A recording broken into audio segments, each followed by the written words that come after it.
सुक्खू सरकार के फैसलों पर विपक्ष लगातार हमलावर है। भाजपा का कहना है कि कांग्रेस ने जनता को गारंटियां देकर गुमराह करने का काम किया है। बीजेपी सरकार में जो हिमाचल शिखर की ओर बढ़ रहा था, उसे अब कांग्रेस सरकार श्रीलंका बनाने की बात कह रही है। बीजेपी मीडिया सह प्रभारी करण नंदा ने क्या कहा, सुनिए विस्तार से। आप देखिए किस प्रकार से जो है ये कांग्रेस की सरकार केवल गुमराह करने का प्रयास करती है जनता को।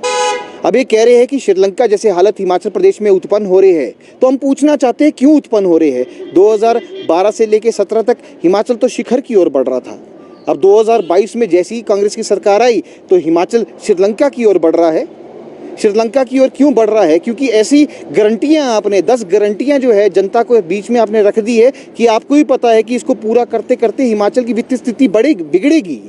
अगर 10 लाख महिलाओं को 1500 रुपये आप गारंटी दे रहे हैं और उसको आप पूरा शुरू करेंगे तो तकरीबन 1895 करोड़ का खर्चा जो है आपका सालाना वो खड़ा है।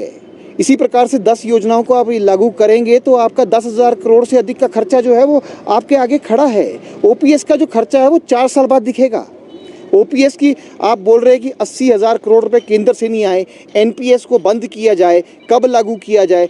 आपने तो 13 तारीख को जनवरी 13 में जब कैबिनेट में पास कर दिया, पर कहाँ है नोटिफिकेशन?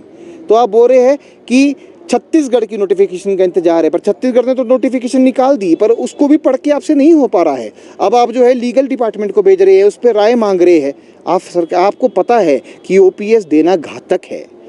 आर्थिक सलाहकार कौन है आपका वो हमें नहीं पता। हम आपका अर्थशास्त्री से पूछना चाहते हैं कि कहाँ का ये सरकार का एक नई रीत शुरू होगी है कि लोन के अंदर खर्चों को जोड़ के जनता के आगे बताना कि इतना लोन सरकार के ऊपर है। ऐसा नहीं है, लोन अलग होता है, लाइबिलिटीज़ अलग होती है और सभी सरकार को लाइबिलिटीज़ देने की दायित्व का निर्वहन करना चाहिए, उससे दौड़ना नहीं चाहिए। आप दौड़ने का प्रयास कर रहे हैं। आप बोल रहे हैं 4 साल लगेंगे ऐसी स्थिति से निकलने के लिए, तो 4 साल बाद तो सरकार का रुखसत होने का समय आ जाएगा। जनता तो इंतजार कर रही है गारंटियों की भी और इंतजार कर रही है आपके जाने का भी।